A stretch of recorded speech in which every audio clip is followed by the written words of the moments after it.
Hey, everybody. We have a really great couple to expose you to today. Josh and Mallory Allen. Josh was a youth pastor in my first church, went on to plant a church. And we recently sat down with them and had an interview with them because when Josh planted a church at the age 35, he had a heart attack. And we could not believe When we heard that, I was like, Josh Allen? Yeah, like he's a super thin guy. Young man. We were like, how does that happen? And so we finally got to sit down and talk about it. And the pressures of ministry, particularly the pressure of starting a ministry, whether it's a ministry in the church or a church altogether, there's some unique pressures that happen. And I just found it so interesting that he's at a pool and he feels this enormous pressure in his chest. And so from the very beginning of this conversation, to me, it felt like it was about pressure. So it was this physical pressure that was really a result of ministry pressure.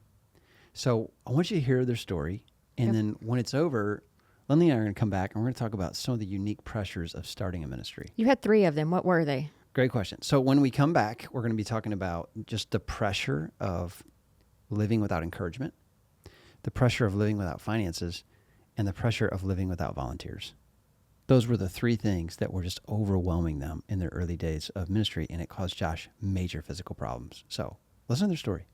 Hey, everybody. We are with Josh and Mallory Allen today, a couple we've known for a long time. In my first church, they were college students. They fell in love. They got married. I got to do their wedding. And since then, Josh has gone on to be an incredible student pastor, church planter, and now moving into a new role in ministry. But we wanted to have them back on the show because Josh went through a major health crisis as a young man. Josh, how old were you when you had a heart attack? 35 years old. 35 years old, he has a heart attack as a church planter.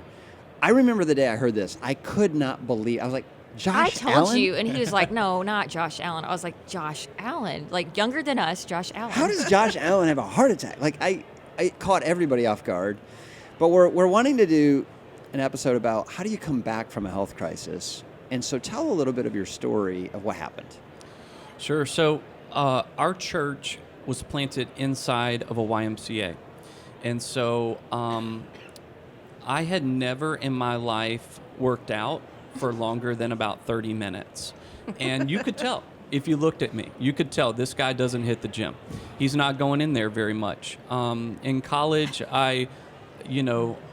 some people thought I was very hungry. I wasn't. I was just that way. Very skinny. Yes. And so when I got to the Y, I decided, hey, if we're going to be planted inside of this facility, I should work out, right? I mean, that makes sense. That just marries the 2 together. I can develop relationships with other people while at the same time getting in better shape. Maybe my wife will like me more, maybe all those things that, mutual benefits, Nothing right? but positive can come from that. Exactly.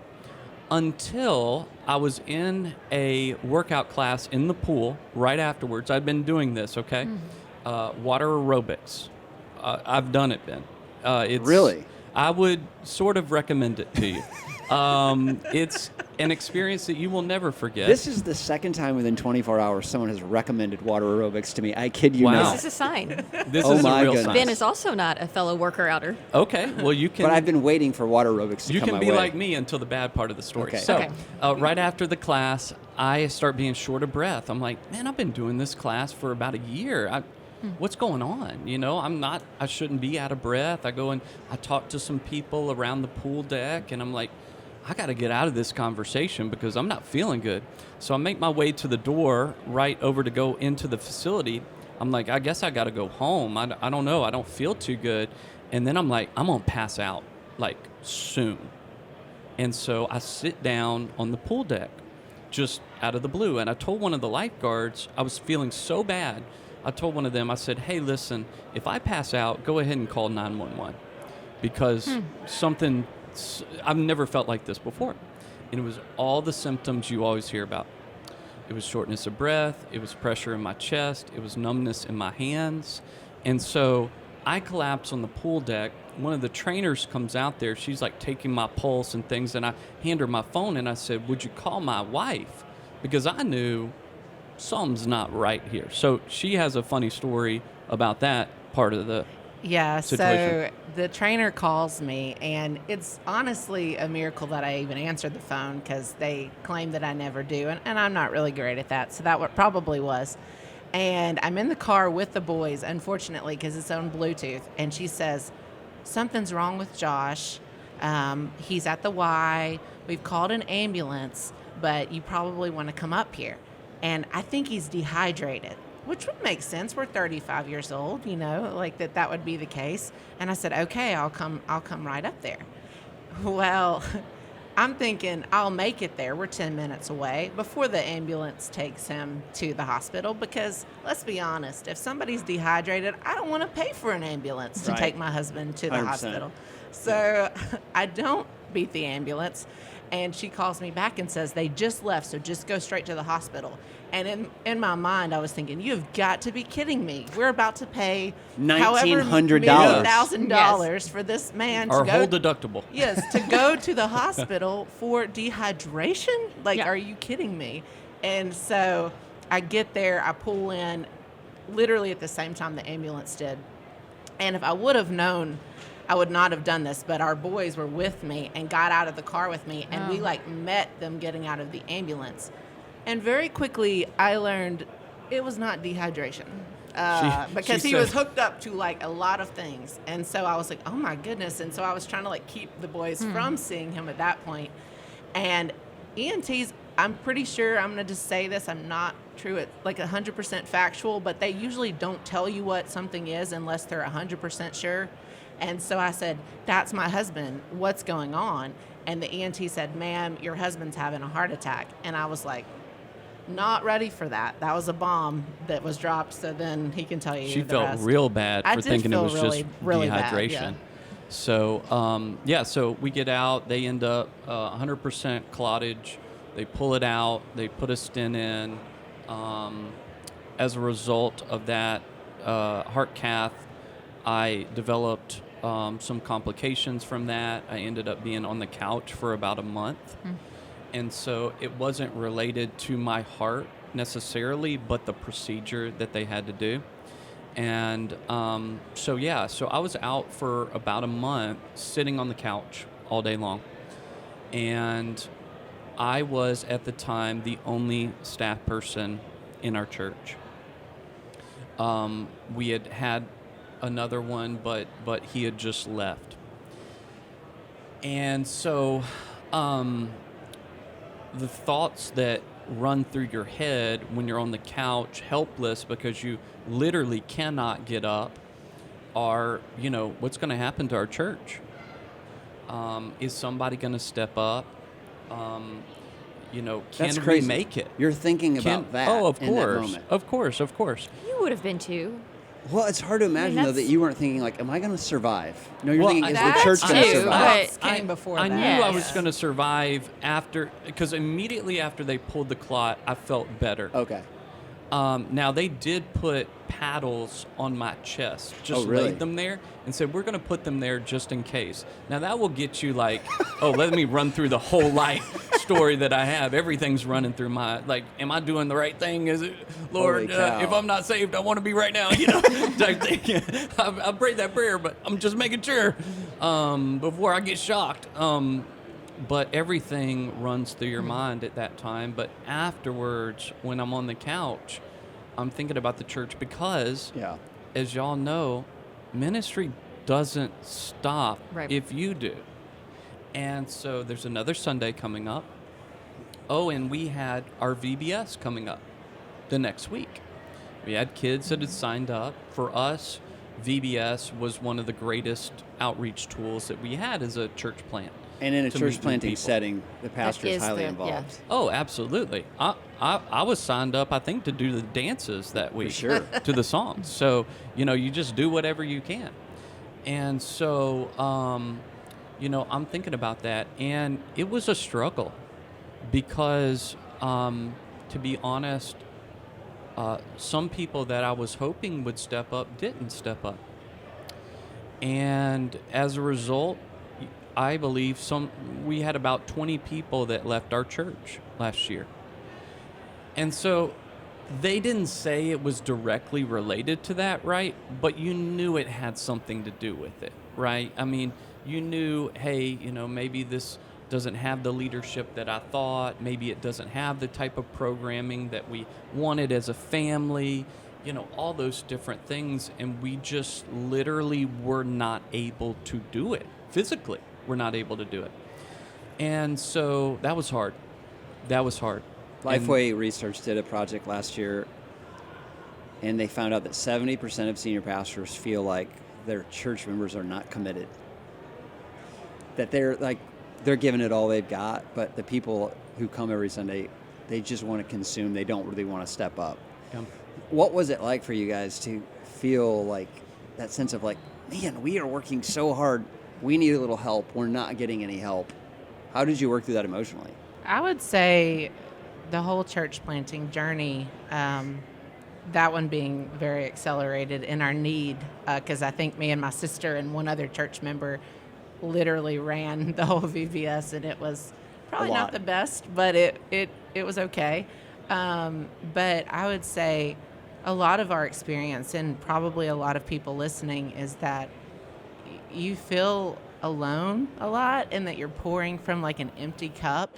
And I would say like the way that we have gotten through it, and thank the Lord that this is the case, is that I know that like faith doesn't grow when everything's going great. It grows like in fires, like when you're going through hard stuff. And I think that we have both really leaned on each other, and we've both really leaned on the Lord. I have learned to read my Bible like I've never read my Bible before through this experience. We both have.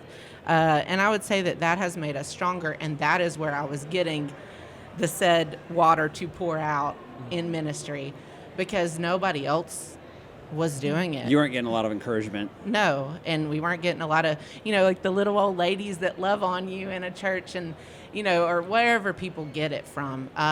It could be a lot of different things. We weren't getting it from this situation, and I feel like a lot of probably pastors in general, but especially church plants, feel like that.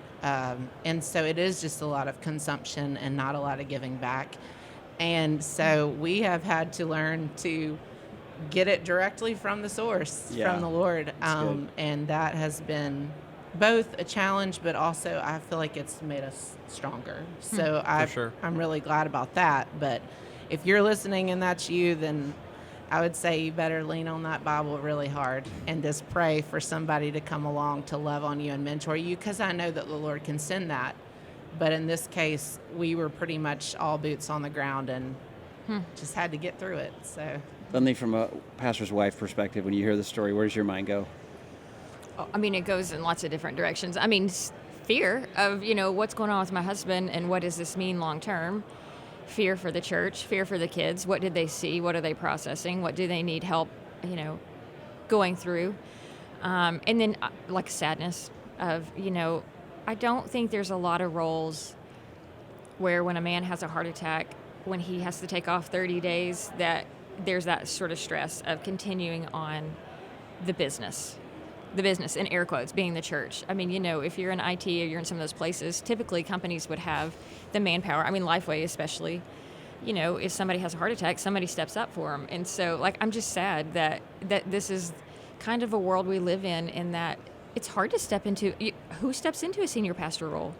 That's a very specific calling. And so you don't get the rest you need. And I mean, that goes into something Ben and I are now in our mid 40s and realizing with age comes a certain amount of need for rest, but you've killed it your whole life, work, trying as hard as you can.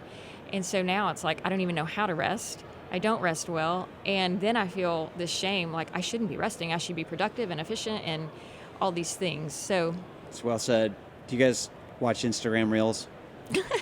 Sometimes. Okay, yeah. so recently I was watching, checking out, and there was this lady who had clearly just planted a tree. Have you seen this one? She's in her backyard. She's holding onto this baby tree, and there's this massive hailstorm happening. And she's holding onto this tree to make sure it doesn't blow away. That's church planting. The first couple of years, it's like anything could take us down. Right. There's this constant fear of for us, it was the school could decide we can't meet at any moment. And I never would have thought that health would be something. But when you're in a church planting setting, everything's a threat.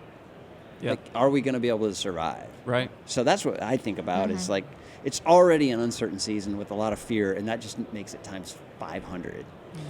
And I think I'm sure you've experienced this before. You have a lot of surprises when things go wrong. Like people that you think should step up don't. Yes. And think people that you never would think would step Agreed. up Yes. or do something, they do.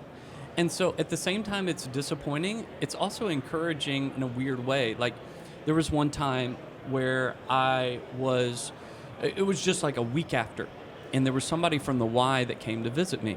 We had a close partnership with them. They were great to us, everything like that. And one of the workers came, and she sat down on the couch. She was a water fitness instructor, and she brought me a card that probably about 90 people at the Y had wrote in for us. That meant so much to me. I still have it today because I want to remember that. But when I opened the card, it was like one of those oversized ones. Cash fell out everywhere. I thought I'd won the lottery or something like that. And I'm like, where is all this? What is this? What is this? And she was like, Josh, I told some of the people in the water fitness class that your medicine was going to cost $250 a month. And so they wanted to donate. And then she said, check out that check. Someone wrote a check. And I said, okay. And so I thought it would be for, $15, $20. It was for $3,000 to from a person that I had never met in my life. Still to this day, have not met him. And so it was just like those little things that are like, God sees you, God cares about you. He's going to send people maybe in a way that you don't expect it. And so that check did clear, by the way. So I just want to make that. It was legit. It wasn't a play check. And so we did deposit it. But it was so neat to see how God, even in the midst of some disappointment, was also showing himself to be real and to be with us and to care in the midst of all we were going on. That's awesome. Well, thank you guys for sharing. Yeah.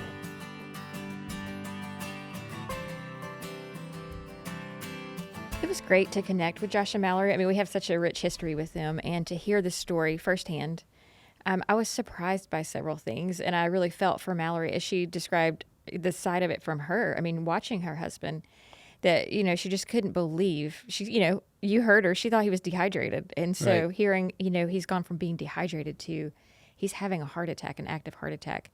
I mean, I can't even imagine. So. Yeah.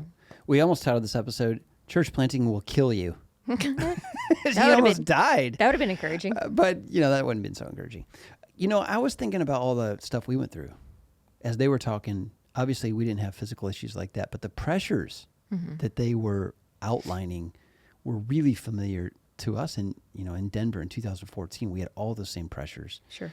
And so I thought it would be cool for us to walk through the three big pressures that Josh listed and talk about why those are so prevalent. Well, honestly, when we recorded with them, we thought we were going to talk more about physical challenges. But as we began listening back, there was a greater theme of just some of the pressures that they felt, and you just alluded to that. But I thought it was interesting how we kind of turned 180 of what we were going to point out about this episode. Yeah. Just hearing them talk. Yeah. So here's what I want to talk about. Church planners are these three things normally. They're under-encouraged, they're underfunded, and they're under-volunteered. I'm not sure that's a word. I think it's a word. Understaffed? Understaffed, that's it. But it's not really staff because there's no paid positions anyway, but it's like they don't have enough help. Yeah. So let's talk through those three things. First of all, just being under-encouraged. I love the way she made this reference. She said there weren't any little old ladies to be telling us, you guys are doing such a good job. What'd that do in your mind when she said that? This is a gross generalization, but so many times older people get a bad rap. We remember the older congregation members that maybe are particular about their design, wishes or their music wishes or their volume level and all that stuff. But I think, as I've gotten older, I really have undervalued the multi-generational model of having older people. And I do remember that, like when we began church planting, there was no one older telling us it's going to be okay. Yeah. You're going to be okay. This is a minor thing. Like, I just recorded an episode with Kathy Litton. She was talking about just kind of this anti-aging generation. And she said, it's such a minor thing. Like, the things that we get carried away with are so minor. But it's hard to know that when you're typically church planners are in their 20s, maybe 30s. And so it feels like such a big deal. And I have always, I believe, undervalued the older generation that will come up behind you and say there are far greater problems in life. Yeah. You know, it made me think about, I was recently started seeing a new counselor just kind of work through some stuff, and it's an older man. Mm-hmm. And it's the first time I've ever seen an older man, and it's really calming. Because when I look into his eyes, I see wrinkles, but I also see somebody who's really at peace. Mm-hmm. And there's something about the older generation that when they're not there in the life of a local church, there's not a sense of peace. Just kind of this settled peace. So yeah, we do complain about, man, we've got this one older person that hates the volume of the music, and that person tends to eat up all the energy of our conversations. But there's so many older people that are just sweet. Yeah. They're Or just- wise. I mean, I don't even like the word sweet. I like the word wise. I mean, but kind. yeah. You know, they're like encouraging. They really love their church. I think sweet is a trigger word for me. Really? You don't like sweet I'm things? Like, I don't want you to call me sweet Maybe thing. you need to go see a counselor about that. No, I don't know. What's wrong with sweet? Because it seems like ooey gooey, like I'm going to talk like this and be real sweet, you know, whereas you can be kind, but also be, strong. That's not how I think about sweet. I think about sweet as something that tastes good. What does that It do with leaves a people? good taste in my mouth. There are a lot of people that after they leave me, I don't have a good taste in my mouth, but there are a lot that aren't. Like, man, that's a really kind encounter. Okay. What I'm saying is, Mallory was just simply like confessing it had been a long time since anyone came up to Josh and I and were just sweet. Mm-hmm.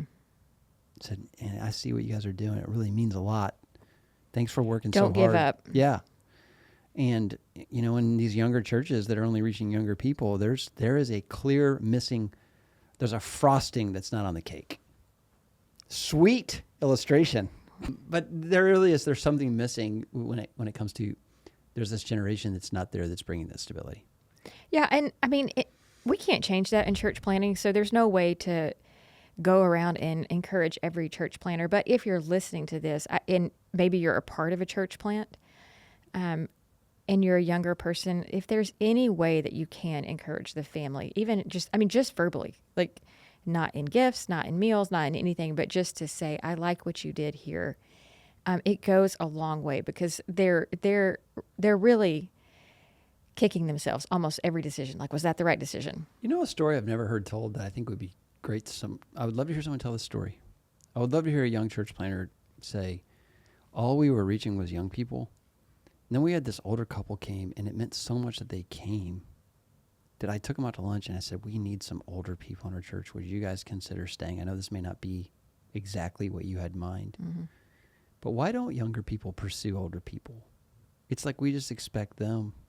Well, I said this earlier. I think, there's this stigma around a pastor's wife. Like, you have to sing and play the piano. I think there's this stigma around a certain generation that they're going to be difficult. Yeah. Or grumpy. And I just don't believe that to be the case at all. Yeah, I feel convicted by that. It's good. So it's like, I don't want to take them out because what if they tell me something I don't want to hear? Yeah. What if they tell me something that, they feel like we should do differently? Or what if they speak to me in a condescending way and I don't have the, I feel patronized. I don't have the security to feel like I'm okay. Mm-hmm. All right. So under-encouraged. Under-encouraged. And a lot of that has to do with they just don't have the, multi-generational piece. But the second one is related, underfunded, which often is the result of the same thing. So I thought this was interesting when you listened to Mallory talk and she was saying how she was upset with Josh about the ambulance ride. And I understand that. I mean, when you have such limited funds and she's thinking he's taking an ambulance for dehydration, like this is going to cost us, we don't have the money kind of thing. And that's so sad to me that, we have these families who are trying to go to hard places and reach hard people groups, and they're worried about an ambulance ride. Like he could have risked dying had the YMCA not called the ambulance. And it just makes me sad. Like, I know we talked about this with Hans about the underpaid pastor, and I'm not advocating for anything crazy here, but security is important. And I think it's important for a man to feel like he can provide for his family. And he's sitting here having a heart attack, and she's worried about the bills that are going to come. When we were church planning, I went to a church that really knew church planning, and I said, help me. Look at my budget. Look at my projections. Tell me what you think. I was so surprised. Their first piece of feedback was, you're not paying yourself enough. And I was like, really? Like, I thought I was paying myself a pretty decent salary for a church planner. No, not the area you're moving in. That's not going to be enough money. And here was their philosophy. If you and your wife don't feel secure at home, you're not going to be able to survive, because out there when you're trying to plant, it's chaos. You need some level of peace. And what Mallory was referring to was, without a certain amount of finances in place, like, everything was scary. And a lot of church planners live with that fear every day that they're not going to be able to pay their bills. I love what you said there, the area that you live. Yeah. It drives me crazy when we just make these gross generalizations that every person out of seminary should make this or this or this, like, with no regard to where they live. Yeah, I mean, if you want to live in the same zip code as the people you're trying to reach, you have to make what the average person makes there. Unless you have independent money, which most church planners don't. Right. So, that basic finance piece is huge. That took me back to the happiness project of the Harvard study. This multi-generational study that Harvard did about happiness. And they found that once you make above, they called it 75,000, but what they were really saying is it's enough to pay your bills and a little bit more. Put a little in savings. Once you make more than that, your happiness does not increase. Maybe just a little. But there is this threshold that you have to meet to make enough to feel like you can provide. So happiness, money and happiness are not connected once you get beyond a certain level. But when you're planting a church and you're not sure your kids can eat next week, it matters. I feel like what we're talking about, what everybody knows there, but there feels to be no solution. Like, the listener out there who is church planting in a very expensive area, doesn't make very much money, doesn't feel like he has any choice. His church is not giving enough. Like, what do they do? Well, there's no simple solution. I mean, obviously the more complicated conversation is, in a perfect world, you don't start a church plant until you've raised some money. Well, that is a point that needs to be made. That's a reason why most church plants fail, is that people think they can just start with no money, and they can't, because it takes money to do everything. So in a perfect world, you have some money. I mean, even Paul went around and gathered money from churches for the purpose of planting churches. So we have to have funds. And I think sometimes we think, well, all I need is faith. I don't need funds. I think you need faith and some funds. A little bit, to make sure you can pay your bills and take an ambulance ride when you're having a heart attack. Yeah. All right, third one. So we've said they were under-encouraged, they were underfunded. And the last one is they were understaffed. They didn't have help. Right. And she talks about that. I mean, he has this heart attack. The very next week they're having VBS. It's she and her sister and one other volunteer. And how hard it was, because the people they thought would maybe step up didn't step up. And the people who they never expected it, gave money, gave unexpected checks and blessings. And so how hard that is. And I have a lot of opinions on this. Really? Yes, I do. Believe it or not. Today is Lindley has marking the date. You want me to share? Yes, I'm eager to hear. I have this frustration that sometimes we become so churchy and Christianese, I'm going to use that language, that we forget that there are really, really great people out there who just don't yet know the Lord. Or they're generous, they have high moral standards, they have convictions, they have good families. And so we almost write off people sometimes because they don't go to our church, or I don't know if they're a believer or not, as if that makes them automatically a bad person. And it upsets me a lot. I mean, I know so many people who are not yet walking with the Lord, but man, they're good people. How's this connected to volunteers? I think that's a really hard thing in church planting, because you begin to see true colors. Yeah. You can hear the disappointment in both their voices that certain people they thought would step up didn't step up. Mm-hmm. And we have to manage our expectations about other human beings. Yeah. It's one of the things in ministry that's really hard. Yeah. Is that there's going to be certain people that you round up on and it's not going to meet your expectations. But to your point, there's going to be other people that you don't think much of, and they're going to prove to be some of your best workers. Sure. So, that's where it's hard in church planning. When you first get started, like Mallory's saying, like, you got to take with what you get. You got to take what you got. Mm-hmm. You got to work with what you have, and you don't have a lot. And when you're stepping out to start a church or a ministry, you just kind of get used to this adrenaline rush of having to do it all yourself. And then one day you run out of steam. So where my head goes with this as we think about it is, if you're out there and you're listening and you are not encouraged, not well-funded, and you don't have many people to help you, that's not sustainable. Not for long. So you can keep that up for a little while, but I think you would have to be careful how long you would allow that to go on before you're going to have a heart attack or you're going to lose all your love for people or ministry. You have to manage how much stress you can take. What would they do? Well, sometimes the right thing to do is just close down the shop. But if they don't feel called yet to close down the shop? Then keep it open. But I'm saying there might come a point where it's like, you know what? I have to swallow my pride and just say, this is not good for my soul. Or the family. And we tried something. I mean, I'm proud of us for trying something. We stepped out in faith. Nothing's a total loss. Like, there's things we've learned through this, but let's move forward with these lessons learned rather than continuing to dig my heels in and realize, like, this is destroying my marriage, destroying my family, destroying my health. Sometimes that's the right answer. The last interview I just did, she said church planning is not for the fearful. Like, because it's such a risk. And, we've talked about this. We've made some decisions. It's kind of like risk versus reward. Was it worth the risk? Was it not? And you never know. And I would say this, I wouldn't do it again. Unless the Lord in a audible voice said, you will plant a church. It's something that is so intense. Well, you're about 20 years too old now. I know. I think I'm too old. I think I'm too old. But also I just think, man, it's one of those things you can do. It's like, could you go back and do med school again? No. I mean, I think you do it one time. For me, planting one church was all I could do. I don't know how Paul did what he did.